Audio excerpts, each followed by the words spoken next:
Dear students, Assalamu alaikum. Welcome to the e-learning class of IT Level 1. I am P. Abid Hussain and today we are going to learn about the function of the function keys. Function of function keys on keyboard. तो यहाँ से आप देख सकते हो image में keyboard दिखाया गया है और इस कीबोर्ड में पहली जो हॉरिजॉन्टल लाइन पे जो बटन्स बनाए गए हैं आप इनको देख लो। ये एस्केप पहला वाला है, उसके बाद F1 से लेके F2, F3, F4 से लेके F12 तक, F1 से लेके F12 तक ये सारी कीज़ फंक्शन कीज़ कहलाते हैं। They are labelled from F1 to F12। तो ये इन्हीं के बारे में हमें हमारा जो आज का टॉपिक है वो इनकी फंक्शनलिटी के बारे में है। चलो आगे चलते हैं। फंक्शन कीज़ यानी ये वो बटन होते हैं कंप्यूटर कीबोर्ड पे जो अल्फ़ा न्यूमेरिक कीज़ से बिल्कुल अलग होते हैं। ये ऊपर एक लाइन में होते हैं जो मैंने अभी इससे पहले दिखाया।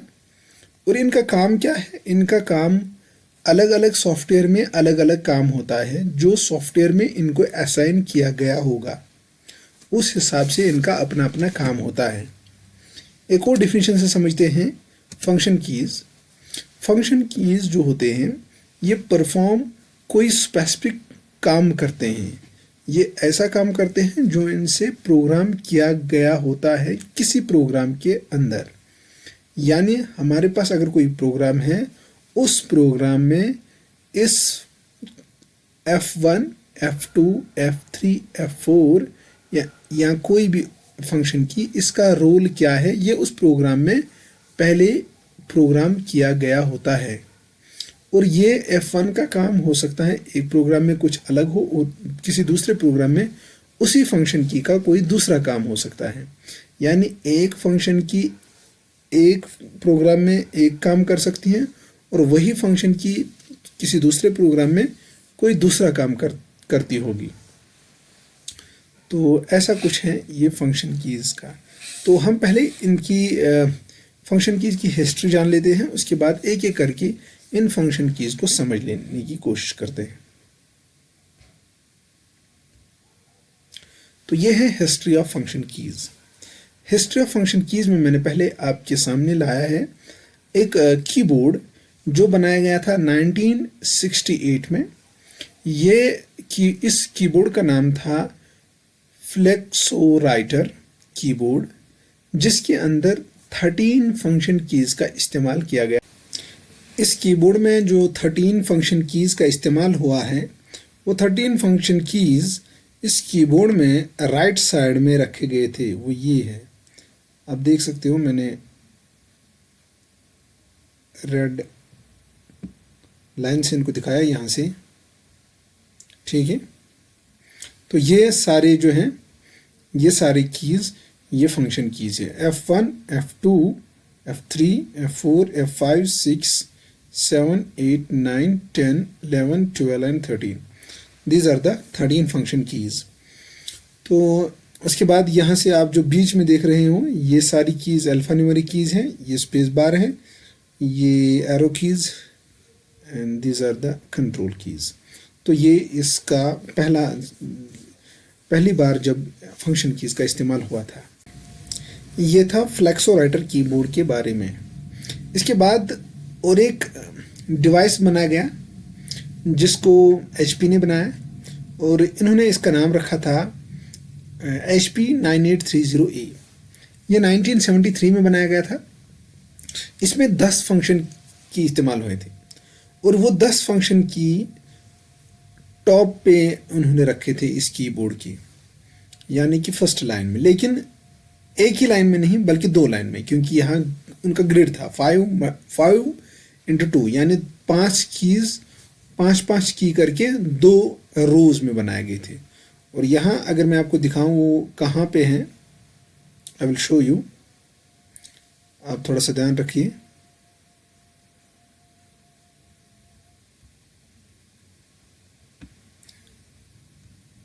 कलर थोड़ा सा चेंज करके मैं आपको दिखाऊंगा। ये देख लीजिए, ये जो यहाँ पे 5 कीज़, उसके नीचे और 5 कीज़ है, ये 5 और 5 10 keys, these are the 10 function keys.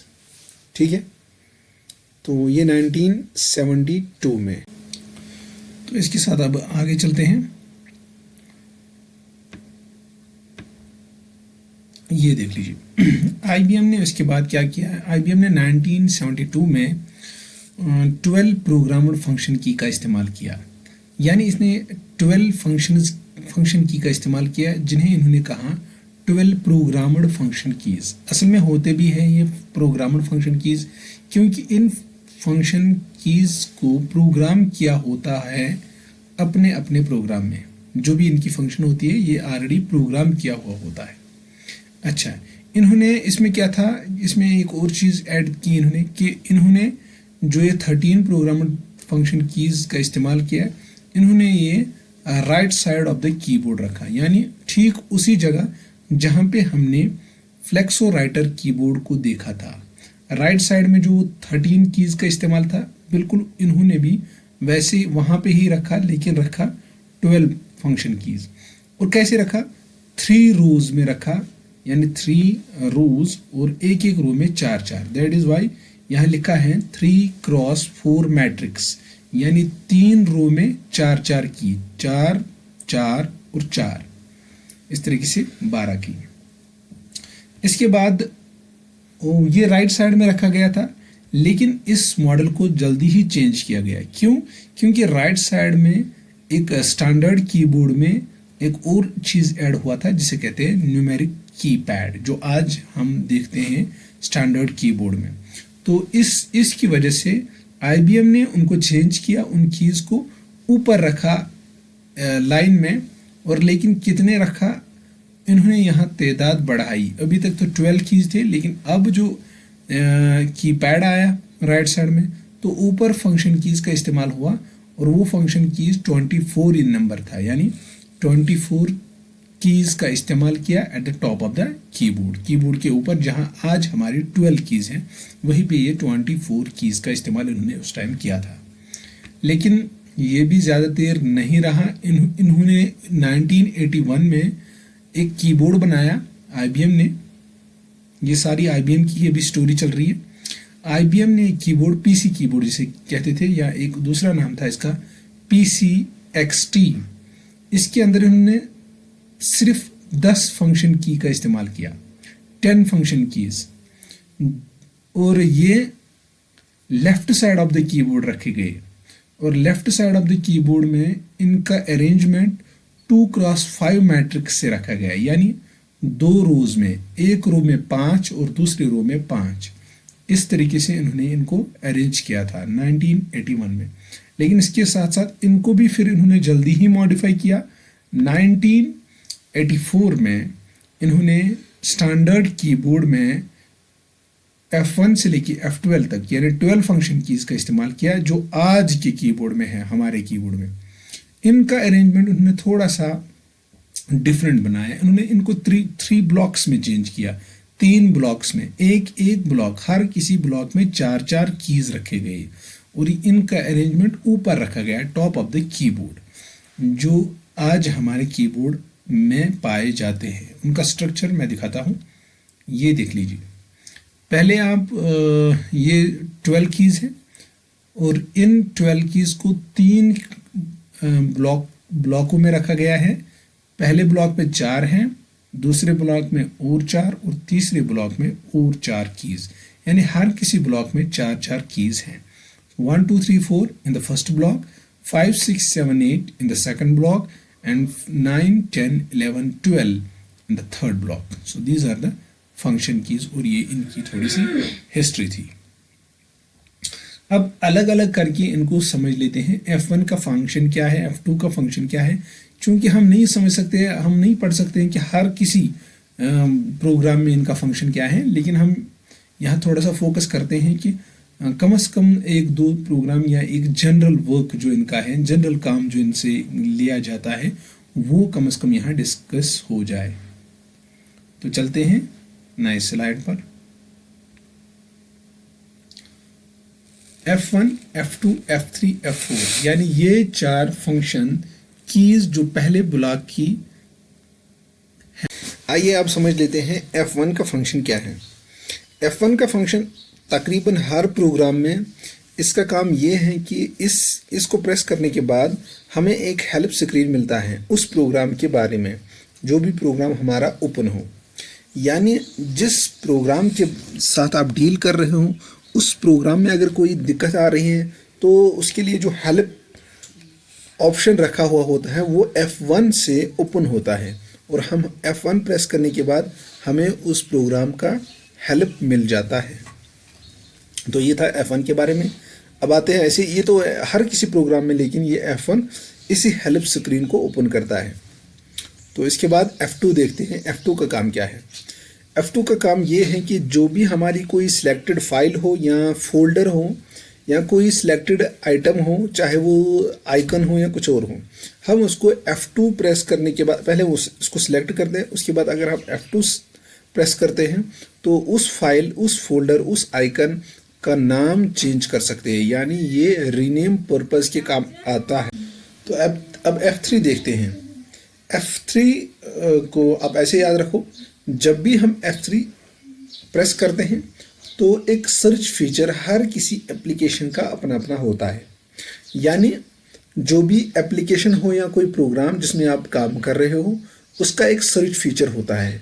वो सर्च फीचर ओपन होता है F3 को प्रेस करने के बाद। तो इसलिए F3 के लिए आप ये ऐसे ही याद रखो कि F3 सर्च फीचर के लिए होता है। तो अक्सर बेशतर ये हर किसी एप्लीकेशन में होता है। तो इसका जनरल काम यही है कि जो भी आपकी एप्लीकेशन, जिस एप्लीकेशन में आप काम कर रहे हो, जिस प्रोग्राम में आप काम कर रहे हो, जो जिसे करंट एक्टिव एप्लीकेशन कहते हैं, तो उस एप्लीकेशन का सर्च फीचर F3 से ओपन होता है। तो ये था F3 के बारे में। इसके साथ साथ हम F4 भी पढ़ते हैं और F4 का काम यही है कि जब हम F4 प्रेस करते हैं तो फोकस, अगर आप किसी अगर आप किसी ब्राउज़र में काम कर रहे हो तो F4 को प्रेस करने के बाद आपका हमारा जो कर्सर होता है उसका फोकस चला जाता है एड्रेस बार में। एड्रेस बार क्या होता है? एड्रेस बार हमारे ब्राउज़र में वो जगह होती है जहां हम वेबसाइट का एड्रेस देते हैं या किसी वेब पेज का एड्रेस देते हैं, वो जहाँ पे हम लिखते हैं www समथिंग, जो भी हमें ढूंढना हो, फॉर एग्जाम्पल www.google.com। तो ऐसे करके तो F4 से क्विकली मूव होता है हमारा ये focus to the address bar. ठीक है, तो इसके साथ साथ एक दो चीज़ें और है। अगर हम Alt प्लस F4 प्रेस करेंगे तो हमारी जो एक्टिव विंडो होती है, ये मैं थोड़ा सा एडिशन इसका बताता हूँ कि अगर हम Alt प्लस F4 प्रेस करते हैं, यानी इन दो कीज़ को एक साथ प्रेस करते हैं, तो उससे जो भी हमारी एक्टिव विंडो होती है, यानी जो हमारे डेस्कटॉप पे जो प्रोग्राम ये एक्टिव होता है वो उससे बंद होता है। Alt प्लस F4 से वो प्रोग्राम बंद हो जाता है। और अगर कोई भी एक्टिव विंडो नहीं है आपके डेस्कटॉप पे तो Alt प्लस F4 से क्या होता है, when we press Alt plus F4 then our system, जो हमारा सिस्टम है, फिर उस Alt प्लस F4 से सिस्टम शट डाउन होता है। ठीक है, ये दो चीज़ें इसमें आप ऐड कर सकते हो। यानी Alt प्लस F4, अगर कोई विंडो आपके एक्टिव है वो बंद हो जाएगी, और अगर कोई नहीं एक्टिव है तब जाके सिस्टम ही बंद हो जाता है, यानी शट डाउन हो जाता है। तो ये था पहला block F1, F2, F3 and F4। और इसके साथ साथ हम आते हैं दूसरे ब्लॉक पे, यानी F4, F5, F6, F7 and F8 पे। F5 का काम रिफ्रेश और रीलोड, यानी जब भी हम किसी डॉक्यूमेंट में होते हैं या किसी वेबसाइट में होते हैं, ठीक है, तो एट दैट टाइम हम अगर F5 प्रेस करते हैं तो वो डॉक्यूमेंट, वो पेज वेब पेज फिर से रीलोड होता है। ठीक है, यहाँ अगर हम डेस्कटॉप पे होंगे तो अगर हम F5 प्रेस करते हैं तो हमारा सिस्टम रिफ़्रेश हो जाता है। जैसे कि राइट क्लिक करने के बाद हमें वो ऑप्शंस मिलते हैं, उनमें से रिफ़्रेश मिलता है एक ऑप्शन। तो रिफ़्रेश होने के बाद हम पूरे सिस्टम को रिफ़्रेश करते हैं। लेकिन यहाँ शॉर्टकट की है कि अगर आप F5 को प्रेस करते हैं तो डायरेक्ट रिफ़्रेश हो जाएगा। और अगर हम पावर पॉइंट की बात करें तो पावर पॉइंट में F5 से हम अपने स्लाइड को स्टार्ट करते हैं। तो यानी F5 का या पावर पॉइंट में काम है to start the slide show. ये था F5 के बारे में। तो ऐसे ही F6 को देखते हैं। F6 ये एक टॉगल का काम करता है। पहले मैं समझाता हूँ टॉगल किसे कहते हैं। देखो टॉगल या हमारे ऐसे बटन होते हैं जो एक से ज़्यादा काम करे। जैसे कोई ऐसा बटन होता है जो ऑन के लिए भी इस्तेमाल होता है और जो ऑफ के लिए भी इस्तेमाल होता है। ऐसे बटन को टॉगल कहते हैं। और कभी कभार ये बटन ऐसा बटन एक से ज़्यादा कहीं काम करता है, जैसे 3, 4, 5 ऐसा करके।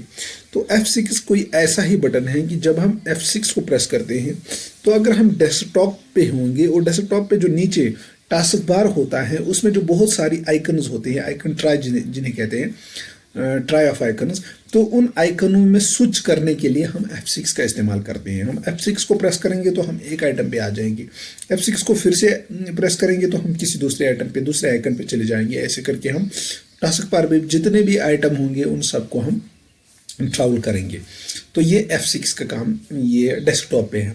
तो F6 का काम ऐसे ही अगर हम ऑफिस की बात करें तो F6 का वहाँ काम है जो मेन्यू आइटम्स होते हैं और मेन्यू आइटम में जो ऑप्शंस हमें मिलते हैं, हम F6 के ज़रिए से हर एक मेन्यू आइटम के ऑप्शन पे जा सकते हैं। ये दोनों आप खुद चेक कर सकते हो, इनका प्रैक्टिकल आप देख सकते हो।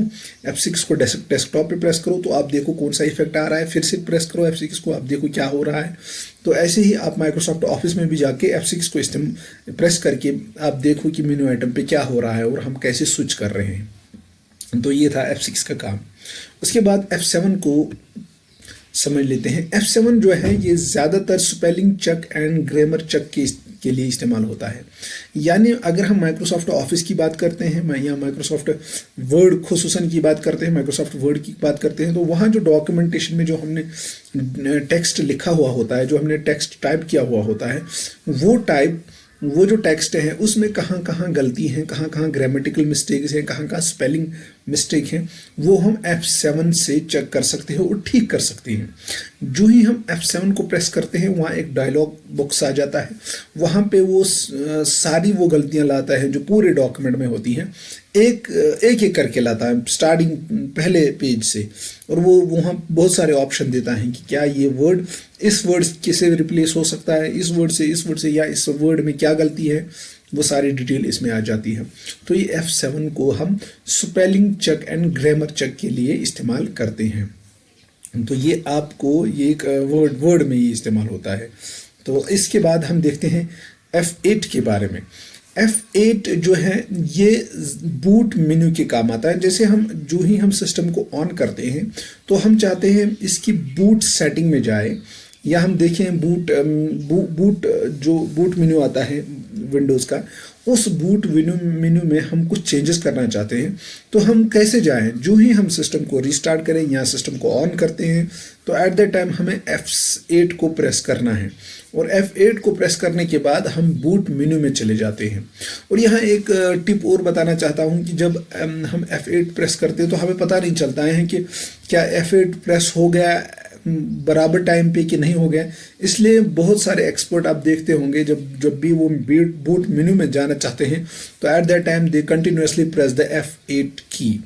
वो कंटिन्यूसली F8 की को प्रेस करते रहते हैं, सो दैट जब बूट मेन्यू में जाने के लिए एक पर्टिकुलर टाइम होता है जब विंडो ऑन होता है, जब हम सिस्टम को ऑन करते हैं, क्या विंडो आ जाएगा या बूट मेन्यू आ जाएगा, उसके लिए F8 प्रेस करना है तो फॉर एन एग्जैक्ट टाइम। तो इसलिए एट द टाइम हमें F8 कंटिन्यूसली प्रेस करना पड़ता है ताकि हम बूट मेन्यू में चले जाए। तो ये चीज़ भी आप प्रैक्टिकल में देख सकते हो। इस तरीके से ये दूसरा ब्लॉक था जो हम दूसरे ब्लॉक में जो हमने 4 कीज़ पढ़ी, F5, F6, F7 and F8। इसके साथ साथ हम तीसरे ब्लॉक में जाना चाहते हैं जिसमें हमें पढ़ना है F9 से लेके F12 तक। तो ये हैं वो F9 से लेके F9, F10, F11 and F12। तो ये 4 की हम इसमें पढ़ेंगे। तो अब देखते हैं F9 का काम है कि माइक्रोसॉफ्ट वर्ड में डॉक्यूमेंट को रिफ्रेश के काम आता है। और अगर हम माइक्रोसॉफ्ट आउटलुक की बात करें तो माइक्रोसॉफ्ट आउटलुक में ये mail receive, email receive and email send करने के काम आता है F9।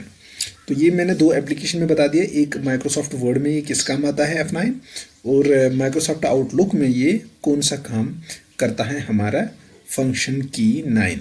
तो फंक्शन की 9 का दो चीज़ें मैंने बता दी। एक माइक्रोसॉफ्ट वर्ड के बारे में, ये हमारा जो डॉक्यूमेंट होता है उसे रिफ्रेश करता है, और अगर हम माइक्रोसॉफ्ट आउटलुक की बात करें तो वहाँ mail receive and mail send के काम ये आता है। इसके साथ साथ और भी इसका काम है, वो ये है कि अगर हमारा कोई प्रोग्राम है, अगर कोई प्रोग्राम कोड हमने लिखा है, जैसे C लैंग्वेज में लिखा या C++ लैंग्वेज में लिखा, तो उस कोड को कंपाइल करने के लिए हम प्रेस करते हैं Ctrl+F9। इसी F9 का इस्तेमाल, बट विद कंट्रोल की plus F9 compile is the code. तो इस तरीके से हम कोड को कंपाइल करते हैं या कंपाइलर के ज़रिए से, लेकिन उसके लिए जो कमांड है वो है Ctrl+F9। ऐसे ही हमारे पास Alt+F9 है। अगर हम Alt की प्लस F9 करेंगे तो उससे क्या हो जाएगा, उससे हमारा जो मेल मर्ज प्रो एक ऑप्शन आता है, एक फीचर है हमारे माइक्रोसॉफ्ट वर्ड में, इससे हम मेल मर्ज बनाते हैं। सर अभी मेल मर्ज क्या है, इसको हम वैसे माइक्रोसॉफ्ट वर्ड में डिटेल के साथ पढ़ेंगे, लेकिन अभी हम यहाँ मेल मर्ज के बारे में थोड़ा सा इंट्रोडक्शन देता हूँ कि अगर मुझे डॉक्यूमेंट भेजना है बहुत सारे दोस्तों को, कोई ऐसा लेटर, कोई इनविटेशन या कुछ और, तो हम एक ही डॉक्यूमेंट बनाते हैं, एक ही इनविटेशन कार्ड एक ही होता है, और उस इनविटेशन लेटर में हम सबका ये डेटा डालते हैं, और वही एक ही लेटर चला जाता है बहुत सारे बंदों के पास। बहुत सारे मेल आईडी जो हमारे पास मेल आईडी होते हैं उनको हम भेजते हैं, लेकिन डॉक्यूमेंट वो एक ही होता है, उनका नाम अलग अलग आ जाता है। बस ये हम इंशाल्लाह मेल में पढ़ते हैं, लेकिन यहाँ उसको बनाने के लिए हम Alt+F9 का एक शॉर्टकट की है जिसके ज़रिए से हम ये कर सकते हैं। ठीक है, तो ये था F9 के बारे में। तो इसके साथ हम F10 पे आते हैं, फंक्शन की 10 जो है ये हम एक्टिवेट करता है मेन्यू बार को। हमने इससे पहले भी पढ़ा था F6 के बारे में, वो भी कुछ ऐसा ही काम करता था, लेकिन वो टॉगल करता था मेन्यू बार पे जितने ऑप्शन है वो उनको टॉगल करता है, यानी हम स्विच भी कर सकते थे। लेकिन यहाँ F10 से सिर्फ हम मेन्यू बार को सिर्फ एक्टिवेट कर सकते हैं। तो अगर हम, हाँ एक और बात, अगर हम Shift+F10 करेंगे तो इससे वो काम हो सकता है जो हमारी राइट क्लिक करती है। जो भी हम राइट क्लिक से काम लेते हैं, जब भी हम राइट क्लिक, माउस पे जो हमारी राइट क्लिक है, अगर उस पर हम क्लिक करते हैं तो वहाँ से जो ऑप्शन मिलते हैं, जहाँ पे भी हम होंगे, अगर हम डेस्कटॉप पे होंगे तो एक लिस्ट आ जाता है, अगर आप किसी वीडियो पे करते हो राइट क्लिक तो वहाँ से ऑप्शन आ जाते हैं, अगर हम किसी इमेज पे सिलेक्ट करने के बाद राइट क्लिक प्रेस करते हैं तो एक लिस्ट आ जाता है ऑप्शंस का। वो सारा काम यहाँ राइट क्लिक की बजाय हम Shift+F10 से भी वो काम लिया जा सकता है। तो ये था फंक्शन की 10 के बारे में। इसके बाद फंक्शन की 11 यानी F11 अगर हम देखें तो ये काम, इसका बहुत ही अच्छा काम है। वो ये है कि ये हमारे जो स्क्रीन मोड होता है कि हम उसे छोटा रखें या बड़ा रखें, तो ये फुल स्क्रीन या वो वो जो हाफ स्क्रीन आ जाता है इंटरनेट ब्राउज़र का या किसी और चीज़ का, तो हम उसको एक्टिव विंडो में हम उसे उस फुल स्क्रीन मोड को कम कर सकते हैं या उस फुल स्क्रीन मोड में ला सकते हैं। तो ये F11 से हो सकता है जब हम F11 प्रेस की करते हैं। तो इसके साथ साथ अगर हम एक्सेल में जाते हैं, अगर हम माइक्रोसॉफ्ट एक्सेल में काम कर रहे हैं, Shift+F11 प्रेस करते हैं तो उससे एक मैक्रो ऐड हो जाता है वर्कबुक में। अब ये मैक्रो क्या है, ये मैक्रो वहाँ एक फीचर है, ये भी हमें पढ़ना है वहाँ डिटेल में। तो इस मैक्रो का इस्तेमाल हम Shift+F11 से करते हैं। यहाँ आप सिर्फ इतना ही याद रखें, आगे वीडियो देखते रहें तो हम इस मैक्रो को भी समझ लेते हैं। वर्ड में भी हम इसको समझ लेते हैं और हमारे वर्कबुक एक्सेल में भी इसको समझ लेते हैं। तो अब आते हैं F12 पे। F12 ये हमेशा हमारा सेव एज डायलॉग बुक्स जो होता है उसको ओपन करता है। जो भी हमारा माइक्रोसॉफ्ट ऑफिस में जितने भी प्रोग्राम हैं, जब हम सेव एज चाहते हैं कि हमारा फाइल हमारा फाइल एक तो जो हमने इससे सेव एज को मैं अलग से समझाता हूँ, लेकिन यहाँ थोड़ा सा इंट्रोडक्शन बताता हूँ, तब भी सेव और सेव एज में क्या फ़र्क है। सेव तो हुआ एज यूजुअल, जब भी हमारा काम हुआ हमने उसको सेव कर दिया, लेकिन सेव एज एक खास किस्म का सेव है कि वो इस फाइल को जो ऑलरेडी आपकी फाइल होती है उसके ऊपर इसको राइट नहीं करता है, उसके ऊपर जो हमारी फाइल है हमने उसको ओपन किया जो ऑलरेडी सेव थी, लेकिन अब हमने इसमें कुछ ऐड किया या उसमें कुछ डिलीट किया, और अब हम चाहते हैं ये वाली फाइल वो पहली वाली फाइल ऐसे ही रही और ये दूसरी वाली फाइल एक दूसरी फाइल बन जाए। लेकिन अगर हम सेव करेंगे तो वो पहली वाली फाइल को राइट कर देगा, यानी उस फाइल पे इसके सारे जो भी हमने इस पर सेव किया, जो भी हमने इस पर काम किया, वो पुराना काम इसमें डिलीट हो जाएगा और ये नया काम इसमें ऐड हो जाएगा। लेकिन हम चाहते हैं कि वो पुराना काम, वो पुरानी फाइल वैसी की वैसी रहे और ये मेरी एक नई फाइल बने, तो इसके लिए ऑप्शन होते हैं सेव एज ऑप्शन। तो ये सेव एज ऑप्शन वहाँ मिलते हैं हमारे मेन्यू बार में, लेकिन यहाँ हम चाहते हैं कि उसका शॉर्टकट की क्या है, तो उसका शॉर्टकट की है F12। जो ही हम F12 को प्रेस करते हैं तो हमारा एक डायरेक्ट आ जाता है सेव एज डायलॉग बॉक्स, और हम इस फाइल को सेव एज कर सकते हैं, यानी हम इसको सेव करेंगे विद डिफरेंट नेम। जो कि इसका पहला नाम था, हम उस नाम से नहीं किसी दूसरे नाम से इसको सेव करेंगे, एक और दूसरी फाइल हमारी बन जाएगी। इस तरीके से माइक्रोसॉफ्ट ऑफिस पैकेज में जो जितने भी हमारे माइक्रोसॉफ्ट ऑफिस पैकेज में प्रोग्राम है, हम उन सब में सेव एज का इस्तेमाल करते हैं। तो ये उसका शॉर्टकट की है F12। अब आते हैं इनका, अब समझते हैं एक एक करके ये सारे ऑप्शंस।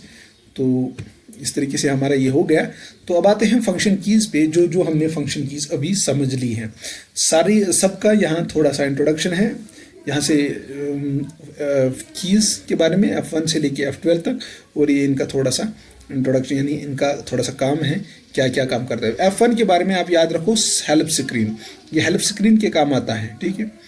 F2 को याद रखो, ये रीनेम के काम आ जाता है। जब भी हमें रीनेम करनी होगी कोई फाइल या कोई folder, we have to use the F2। F1 को आपने याद रखा है कि जिस एवरी प्रोग्राम में हेल्प स्क्रीन इसमें आ जाता है जब when we press the F1 की। F3 क्या करता है, हाँ, सर्च फीचर को याद रखो कि जब भी हम F3 को प्रेस करते हैं, जिस किसी पर्टिकुलर एप्लीकेशन में हम होंगे, जो एक्टिव एप्लीकेशन होगी, तो उसका जो सर्च फीचर है वो इससे ओपन हो जाता है। F4 से मैंने बताया अगर आप किसी ब्राउज़र में हैं तो हमारा जो फोकस है वो एड्रेस बार में चला जाता है। एड्रेस बार क्या है, एड्रेस बार बिल्कुल वही है जहां हम किसी पेज का या किसी वेबसाइट का एड्रेस देते हैं, जैसे www.google.com। अच्छा, ऐसे Alt + F4 अगर हम प्रेस करते हैं तो एक्टिव विंडो जो होती है वो क्लोज हो जाती है। अगर कोई एक्टिव विंडो नहीं है तो खुद सिस्टम ही शट डाउन हो जाता है। F5 ये रिफ्रेश के काम आता है, यहाँ किसी पेज को रीलोड करने के लिए। और अगर हम F5 पावर पॉइंट में इस्तेमाल कर रहे हैं तो स्लाइड शो जो है उससे स्टार्ट हो जाता है। F6 को देखा जाए तो F6 ये टॉगल है, जो टॉगल के काम करता, टॉगल जैसा काम करता है। जैसे टास्क बार की बात करें तो ये टास्क बार जो डेस्कटॉप पे आ जाता है, वहाँ हमारे बहुत सारे आइकन्स होते हैं, तो उनके दरमियान स्विच करने के काम आता है। वैसे अगर हम ऑफिस की बात करें तो ऑफिस में ये मेन्यू आइटम, जो मेन्यू बार में बहुत सारे आइटम्स होते हैं, मेन्यू ऑप्शंस होते हैं, तो उनमें टॉगल करने यानी स्विच करने के काम आते हैं। अच्छा, ऐसे ही अगर हम वेब, चलो ऐसे ये छोड़ो, टू F6 की बातें हो गई, F7 की बातें आ जाती है। F7 ये spelling check and grammar check के काम आता है, मोस्टली इन माइक्रोसॉफ्ट ऑफिस यानी माइक्रोसॉफ्ट वर्ड की बात करें तो माइक्रोसॉफ्ट वर्ड में ये F7 आप प्रेस करते हो तो एक spelling check, grammar check dialog box आपको मिल जाएगा। F8 ये मैंने बता दिया आपको इससे पहले भी, बूट मेन्यू में ये बूट मेन्यू के काम आता है। जब भी हम विंडोज़ में चाहते हैं कि हम बूट मेन्यू पे चले जाए तो हमें सिस्टम को ऑन करना है, तो उस ऑन करने के बाद हमें F8 फ़ौरन प्रेस करना है, तब जाके हम बूट मेन्यू में चले जाएंगे। F9 refresh a document in the Microsoft Word and sends and receives email in the Microsoft Outlook. For programmers, Control plus F9 will compile and run the code. ये तीन बातें यहाँ आई हैं F9 के बारे में। एक कि माइक्रोसॉफ्ट वर्ड में डॉक्यूमेंट को रिफ्रेश करता है, माइक्रोसॉफ्ट आउटलुक में रिसीव एंड सेंड करता है ईमेल को। और अगर हम किसी कंपाइलर में काम कर रहे हैं, जैसे हमने कोई प्रोग्राम लिखा, तो उस प्रोग्राम को कंपाइल करने के लिए Ctrl+F9 का इस्तेमाल होता है। तो ऐसे ही F10 पे आते हैं। F10 मैंने बता दिया, F10 में मेनू बार एक्टिवेट होता है। जब हम F10 प्रेस करते हैं तो हमें इससे मेनू बार जो है वो एक्टिव हो जाता है। और अगर हम Shift+F10 करते हैं तो राइट क्लिक का काम करता है। जो भी राइट क्लिक से काम लेते हैं हम Shift+F10 से भी ले सकते हैं। और इसके बाद F11 पे आ जाते हैं। F11 ये जो स्क्रीन का मोड होता है कि फुल स्क्रीन मोड है, उसको एंटर करने के लिए या उसके इस मोड को एग्जिट करने के लिए उस काम को करने के लिए हमें F11 का प्रेस करना है। सेम ऐसे ही अगर हम एक्सेल में काम कर रहे हैं तो Shift+F11 का इस्तेमाल करेंगे तो एक नया शीट ऐड हो जाता है। और अगर हम Ctrl+F11 का इस्तेमाल करते हैं तो एक मैक्रो ऐड हो जाता है हमारे वर्कबुक में।